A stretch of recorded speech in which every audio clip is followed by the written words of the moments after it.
A king is supposed to die with dignity. Charles IX of France did not. On the morning of May 30th, 1574, the royal corridors of the Château de Vincennes echoed with sounds that no palace should ever hear. A monarch screaming in agony, his cries so violent, so unrelenting, that even his most loyal attendants fled the room in horror. Witnesses would later whisper that his throat bled not only from disease, but from the force of his own shrieking. The sheets were soaked in blood, his teeth stained crimson, his pillow drenched with froth and filth. The king's body, once wrapped in silk, now twisted in fever, trembled violently as he clutched at his chest, as if trying to rip the lungs out with his bare hands. He was 23 years old. For a man born to rule, Charles died like an animal cornered and poisoned. This was not the solemn deathbed tableau immortalized in oil paintings and court poetry. There was no final confession whispered to a priest, no calm acceptance of God's will. Instead, there was only raw fear, agonizing pain, and a maddening torrent of hallucinations. According to court chroniclers, Charles repeatedly begged for water, but when handed a chalice he recoiled, screaming that it was filled with blood. What made his agony unbearable to witness wasn't just its physical violence, but the sense that the pain was more than physiological, that it was earned, that it had meaning, as if his body was exacting punishment for something unspeakable. And there was something. 7 months earlier, under Charles's trembling signature, tens of thousands of Protestants had been hunted down in one of the most brutal mass killings in European history, the St. Bartholomew's Day Massacre. What began as a political maneuver to neutralize religious enemies quickly turned into a citywide orgy of murder, rape, and mutilation. An act of state violence so shocking that even hardened diplomats from Spain were horrified. Charles IX gave the order. Or perhaps more accurately, he allowed it. And in doing so, he signed not just the death warrant for thousands of his subjects, but his own soul. As the blood spilled in the streets of Paris, something inside the young king fractured. Over the following months, his behavior turned erratic. His health deteriorated rapidly, and his nights were haunted by the sound of imagined screams. Witnesses described him as a man who looked into hell and found himself there. When his body finally began to decay from within, coughing up blood and bile, the physicians diagnosed him with tuberculosis. But those closest to the king knew better. This wasn't just a disease. It was penance. To understand how a king came to die screaming, we must first understand the boy who was never meant to wear the crown. Charles Maxime, second son of Henry II of France and Catherine de Medici, was born in 1550 into a world already buckling under the weight of blood and politics. His birth was not greeted with the grandeur reserved for heirs. That distinction belonged to his older brother Francis, a sickly but crown-bound child on whom the hopes of the Valois dynasty were heaped like bricks on a crumbling wall. Charles was the spare, a political footnote. And yet, it would be Charles who would inherit the throne, and with it the curse. Charles IX's early years were marked by fragility, both physical and emotional. He was a pale, nervous child, prone to nosebleeds, fevers, and sudden fits of rage, followed by hours of despondent silence. In court paintings, he's often depicted with dark, haunted eyes. Even as a child, those eyes would one day watch his people die by the thousands, and later would weep for it in private, when no courtiers were watching. His mother, Catherine de Medici, was no soft presence. An Italian-born queen, consort with a political mind sharper than any blade at court. She viewed her children as pawns in a chess game played against enemies both foreign and domestic. And Charles, frail, pliable, emotionally volatile, was her most malleable piece. By the time Charles was 10, the throne had already devoured one king. Francis II, barely 15, died of a brain abscess in 1560, leaving the crown unexpectedly vacant.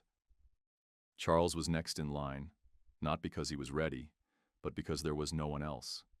He was just 10 years old, and France was a firestorm. The France Charles IX inherited wasn't a kingdom. It was a powder keg, moments from detonation. The country was being ripped apart by religious strife between Catholics and Protestants, Huguenots. Streets ran red with sectarian violence. Churches were burned, families slaughtered. Peace was a lie told by both sides. Catherine de' Medici, ever the survivor, realized that her son was far too young, too fragile to control this chaos. So she tightened her grip, ruling in his name, manipulating the court with a quiet ruthlessness that would make Machiavelli proud. Charles, still barely an adolescent, was pulled in all directions by scheming uncles, foreign ambassadors, Protestant reformers, and bloodthirsty Catholic nobles. He learned early that the crown was not a symbol of glory. It was a noose, and he was already feeling it tighten. He was taught to lie, to flatter, to agree with everyone and trust no one. He learned diplomacy from his mother, but not conviction. The lessons were survival, not sovereignty. And in this crucible of paranoia, betrayal, and violence, the boy king began to fracture.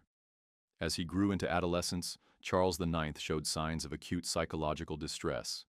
He was prone to mood swings, long periods of brooding silence interrupted by sudden bursts of rage. He lashed out at servants, courtiers, even his beloved hunting dogs. One ambassador wrote that the young king laughs in the morning, weeps at noon, and curses God by dusk. His writings reveal a tortured self-image. In private notes, he would scribble about death, divine punishment, and damnation. He often wrote the phrase, "I was not born to rule, but to be ruled." The only true escape he found was in hunting, not for sport, but for blood. He became obsessed with the chase, driving animals to the brink of exhaustion, wounding them, then finishing them off with his own hands. It was the only time he felt in control. But what began as therapy would soon become pathology. Charles IX was not a sadist in the traditional sense. He did not revel in cruelty for pleasure. He feared the violence within himself. And yet, when pushed, when cornered, he would lash out with a savagery that seemed to surprise even him. Those around him noticed it. His mother feared it. His enemies hoped to provoke it. This was the young man who would be asked just a few years later to decide the fate of tens of thousands of his subjects. He would be told that it was necessary, that it would be swift, that it would bring peace. Instead, it brought madness and eventually screaming death. By the age of 15, Charles IX wore the French crown, but it hung from his neck like a stone. Though officially declared of age in 1563, the court knew what his coronation really meant. Catherine de' Medici would continue to rule. She had not spent her life navigating the blood-drenched labyrinth of French politics just to step aside. Now Charles was king in title only. The real power sat behind him, veiled in widow's black, whispering commands into his ear while smiling sweetly at the nobility. The Queen Mother, brilliant, ruthless, and terrified of losing her dynasty, would stop at nothing to keep her sons on the throne, even if that throne had to be built on corpses. And the corpses were coming. France during Charles's reign was a theological war zone. The battle between Catholics and Protestants was not just about doctrine. It was about survival, power, and vengeance. Each side saw the other not merely as mistaken, but as a threat to the very fabric of the kingdom. Heresy was treason. Compromise was betrayal. The court itself reflected this divide. Inside the Louvre, enemies dined within arm's reach of each other. Protestant nobles like Admiral Gaspard de Coligny argued for peace and reform, while Catholic hardliners like the Duke of Guise demanded purges and executions. Charles was trapped between them, a boy trying to referee a fire with paper gloves. He vacillated constantly. One day, leaning Protestant, granting toleration. The next, falling under pressure from Catholic factions and backpedaling. His decisions pleased no one, and his inconstancy only fueled paranoia. Outside the court walls, the country was tearing itself apart. Towns were razed. Entire families were massacred for the crime of attending the wrong church.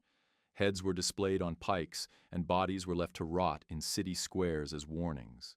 The air of France reeked not just of death, but of revenge held on a loop. Charles IX could not control it. More horrifying still, he was beginning to accept it. In an attempt to force unity, Catherine devised a political marriage between Charles's Catholic sister, Margaret of Valois, and Henry of Navarre, a Protestant prince and future king. The idea was simple: merge the families, symbolically unite the faiths, and end the cycle of blood. But politics, like poisons, are often slow-acting. The marriage would bring thousands of Protestants into Catholic Paris for the wedding celebration. A decision many warned would be explosive. Still, the wedding proceeded in August 1572 amid immense fanfare. To outsiders, it seemed a moment of optimism. But inside the Louvre, knives were being sharpened. Just days after the wedding, an assassin shot Admiral Coligny in the street. He survived barely. The Protestant court members, enraged, accused the Catholic Guise faction of orchestrating the attempt. Tensions skyrocketed. Angry Protestant nobles demanded justice. Catholic leaders whispered of an uprising. The smell of violence lingered in the halls like rot in the rafters, and Charles IX, already weakened by anxiety, sleeplessness, and constant pressure, was pushed toward the edge. What happened next would mark him forever. On the night of August 23, 1572, Catherine convened a secret council in Charles's chambers. There was only one item on the agenda: what to do with Colin and the Protestant leaders. Catherine, fearing Protestant retaliation for the assassination attempt, argued for a preemptive strike: kill the leaders, remove the threat, end the Protestant influence in court. Charles hesitated. He reportedly shouted, wept, and even tore at his hair. He knew the implications. Killing noble guests would violate sacred laws of hospitality and brand his reign with eternal disgrace. But the voices around him were relentless. They spoke of survival, of duty, of France. And finally, something inside Charles snapped. He is said to have cried out, "Well then, kill them all, so that no one is left to reproach me." This was not strategy. It was surrender, and it was the beginning of his damnation. It began with a single shot. In the dim hours before dawn on August 24, 1572, soldiers entered the home of Admiral Gaspar Dolini, dragged him from his bed, and threw him from a window. He landed broken but alive until a noble stepped forward and stabbed him through the heart. Then they cut off his head, then they hacked off his hands, then they stripped his corpse and paraded it through the streets. Then they hung it by its feet in front of the crowds. This was not war. This was a message, and it was only the beginning. That morning, under cover of royal orders, thousands of Protestant leaders, nobles, merchants, and wedding guests were slaughtered in their beds. Their homes were invaded, their families dragged into the streets. Some were butchered in front of their wives. Others were thrown from windows or burned alive in their cellars. The bells of Saint-Germain-l'Auxerrois rang out, not for mass, but for massacre. The Seine ran red with blood. Paris became a slaughterhouse, and the king its silent butcher. The killing lasted for days. Protestant men, women, and children were hunted house by house. Pregnant women were cut open, and their unborn babies dashed against walls. Corpses floated in rivers, clogged alleyways, and lay stacked in marketplaces where days earlier wedding festivities had taken place. The horror did not remain in Paris. Word spread, and the massacre metastasized, erupting in city after city: Orléans, Lyon, Rouen, Toulouse, Bordeaux. Across France, regional governors and Catholic leaders, emboldened by the king's silence, authorized their own purges. By the time the bloodletting subsided, as many as 30,000 Protestants had been killed, not in battle, not by decree of court, but by the deliberate, targeted, ritualized extermination of civilians. The St. Bartholomew's Day Massacre remains one of the darkest acts of religious violence in European history. But what makes it even more horrifying is not just its scale. It is that the man at the center of it was cracking apart in real time. He heard them from his rooms in the Louvre. Charles heard the screams, the roar of the mobs, the howls of dying men, the prayers interrupted by knives, the desperate pleas for mercy, and something inside him collapsed. In the days following the massacre, the king, just 22 years old, began showing signs of deep psychological breakdown. He was no longer sleeping. He would weep uncontrollably during meetings, shake violently when presented with reports, and shout at imagined enemies in the corners of the room. One diplomat described Charles as a prince unmade, a soul unraveling before our eyes. He would pace for hours, muttering prayers, then erupt in screams so loud the palace guards thought he was under attack. He often insisted his food be tasted, then refused to eat at all. He began to believe that his own blood was turning black. The massacre was meant to stabilize the crown. Instead, it shattered the king. Catherine de' Medici, architect of the massacre, remained composed.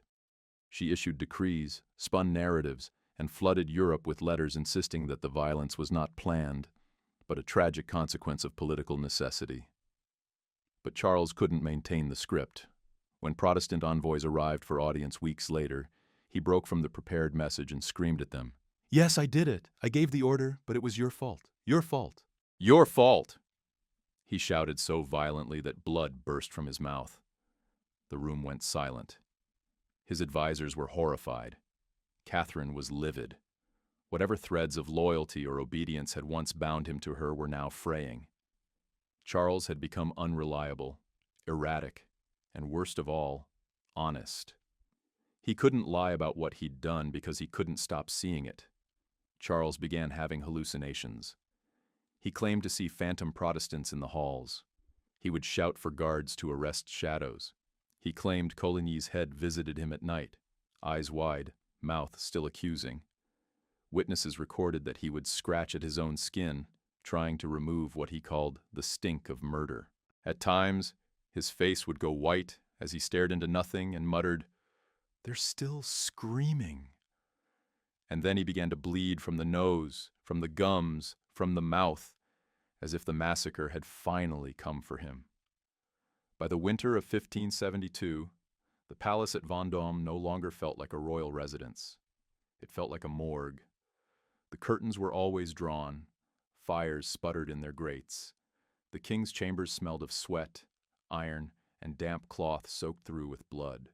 There were no more banquets, no more hunts, no more music in the halls, only silence broken intermittently by the king's screams.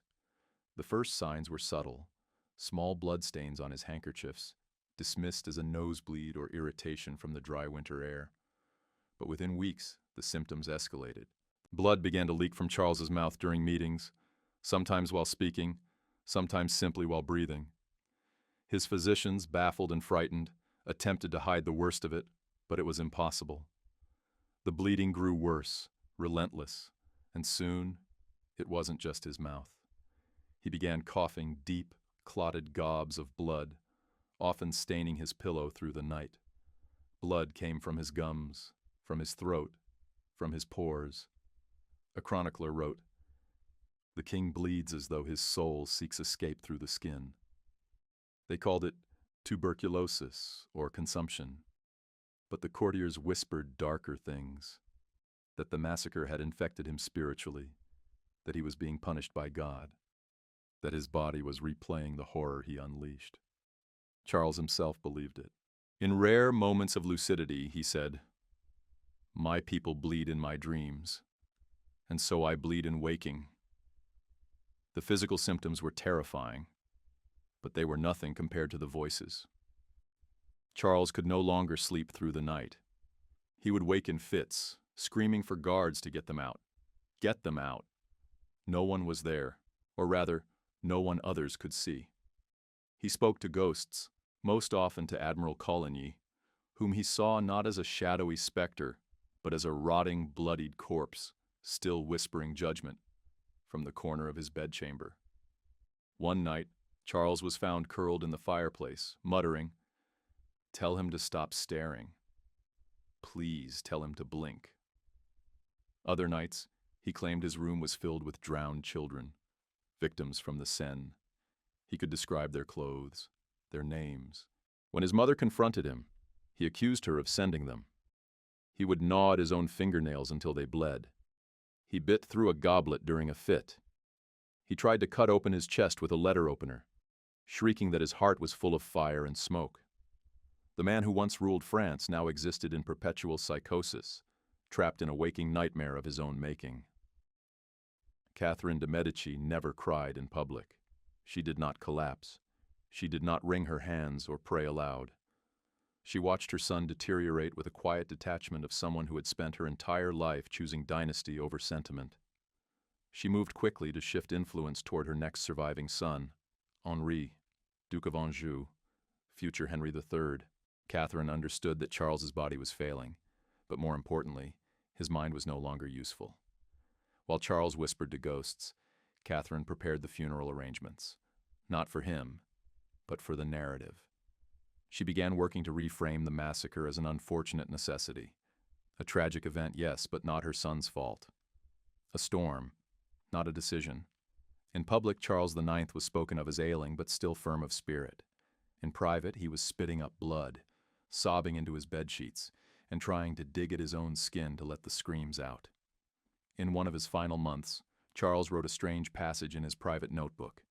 He had not written coherently in weeks, but this note, scrawled in a shaking hand, survived. They bleed still. Every morning I wake and hear them. The children, the dogs, the bells. I speak to God and he spits blood back at me. There is no evidence Charles ever publicly repented for the St. Bartholomew's Day massacre, but in his body, he carried it. Every cough that splattered crimson on a floor tile was a confession. Every nightmare was a prayer turned inside out. He was a king haunted not by ghosts, but by the realization that the ghosts were real, and he had made them. By spring of 1574, the man who once wore the crown of France could no longer walk unassisted, could no longer feed himself, and at times could no longer remember his own name. His bed had become a tomb in waiting.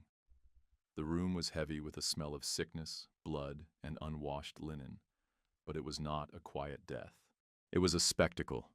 The royal physicians, stripped of authority and reduced to desperate guesswork, recorded symptoms that seemed more fitting for a medieval martyr than a prince. Charles's lungs were collapsing, blackened and torn by infection. His mouth constantly oozed thick, foul-smelling blood, and his breath came in ragged, gurgling gasps. His teeth loosened, his fingernails darkened, his skin turned a waxen yellow, then ashen gray. And then it got worse.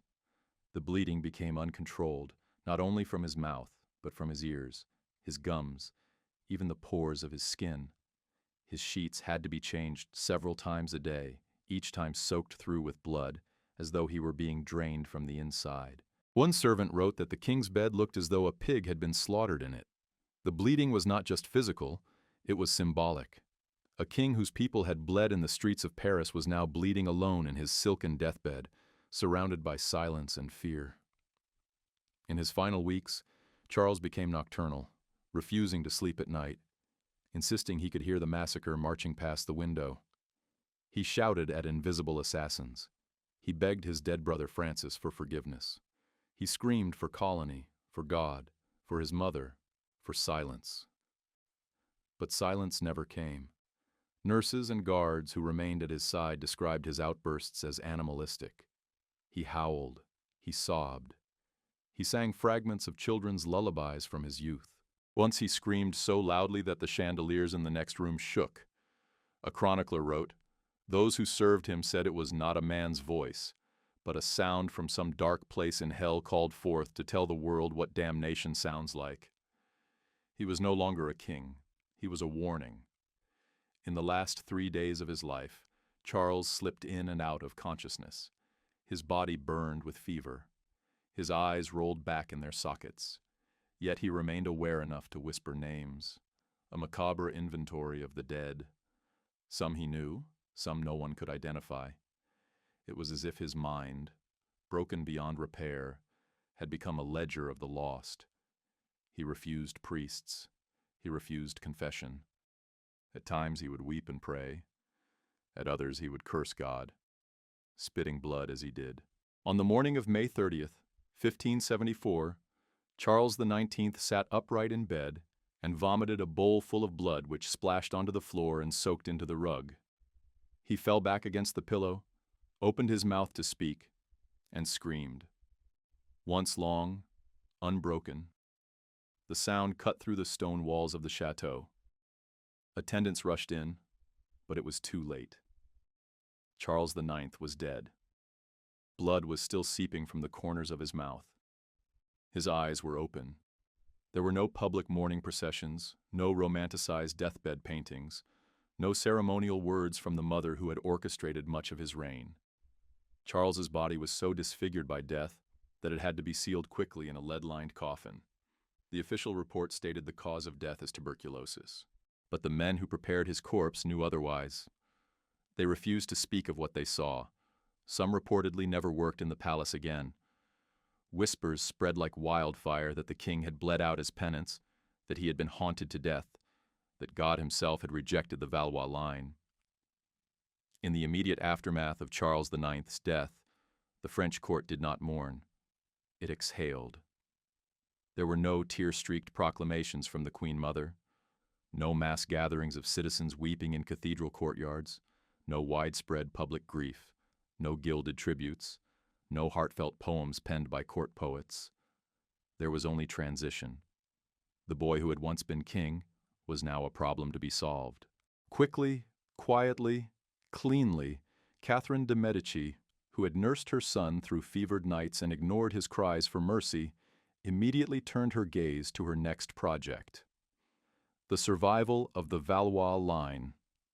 Her youngest son, Henri, Duke of Anjou, was abroad, freshly returned from the Polish throne, and now needed to be rushed back to France to ascend as Henry III. Catherine wasted no time. Letters were dispatched, alliances whispered, power realigned. She did not attend Charles's burial. The message was clear. The living must protect the crown. The dead were distractions. Charles XIX's death was recorded with sterile detachment. Official announcements described a monarch who passed peacefully in piety. No mention was made of the screaming, of the blood, of the hallucinations, of the men who fled his deathbed in terror. His reign, brief, bloody, and broken, was reduced to a few lines in royal registers. The massacre he had authorized was quietly renamed in state literature. The August events language sanitized what memory could not. Catherine and her advisors ensured that no official condemnation, either religious or civic, would be issued against him. The Vatican was given a carefully edited version of events.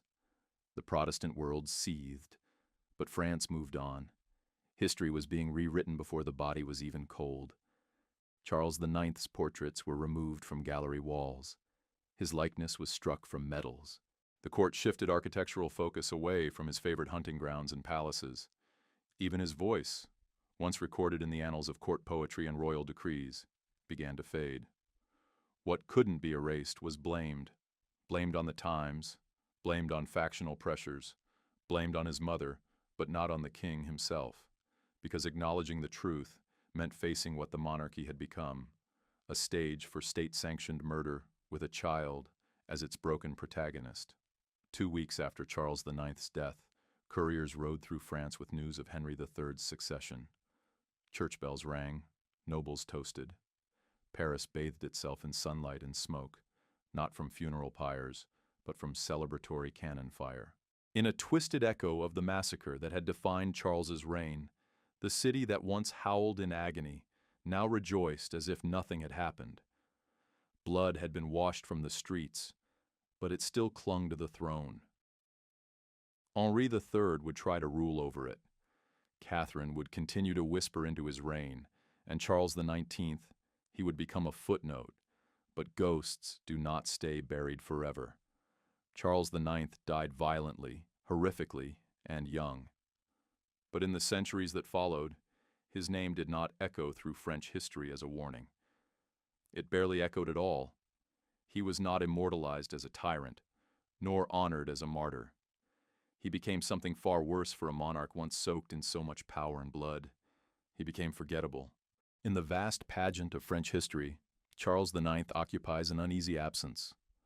Not a tragic hero, not a cautionary tale, simply a brief, awkward reign sandwiched between the boy King Francis II and the flamboyant, controversial Henry III. His legacy was flattened, reduced to 2 words in most textbooks: Saint Bartholomew. Even that phrase, cleansed of its horror by repetition, fails to capture the scale, the pain, the intent. No mention of Charles's screams, no word of the blood that poured from his mouth, no acknowledgement of the hallucinations, the hauntings, the agony, just dates, a few names, and silence. When later historians did remember Charles, it was not as a haunted king dragged to hell by his own guilt. Instead, they portrayed him as weak, easily manipulated, a puppet controlled by stronger wills, especially his mother's. This version of Charles was not evil. He was simply too fragile to resist evil done in his name. But this narrative does more than soften Charles. It excuses him. It replaces accountability with pathology. It takes the blood off his hands and puts it into the hands of circumstance.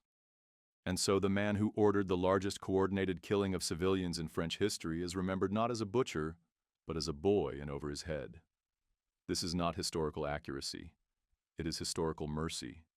And mercy is a luxury Charles never gave his victims. Some historians have argued that Charles IX's descent into hallucination, bleeding, and madness was the result of late-stage tuberculosis, a disease known to cause wasting, hemoptysis, and delirium. Others have blamed syphilis, chronic anxiety, or hereditary neurosis. But these diagnoses, though medically plausible, miss the most important question. What happens to a man who orders the death of tens of thousands, hears them scream, sees their blood, and then wakes up the next day to rule? Charles IX wasn't just physically sick.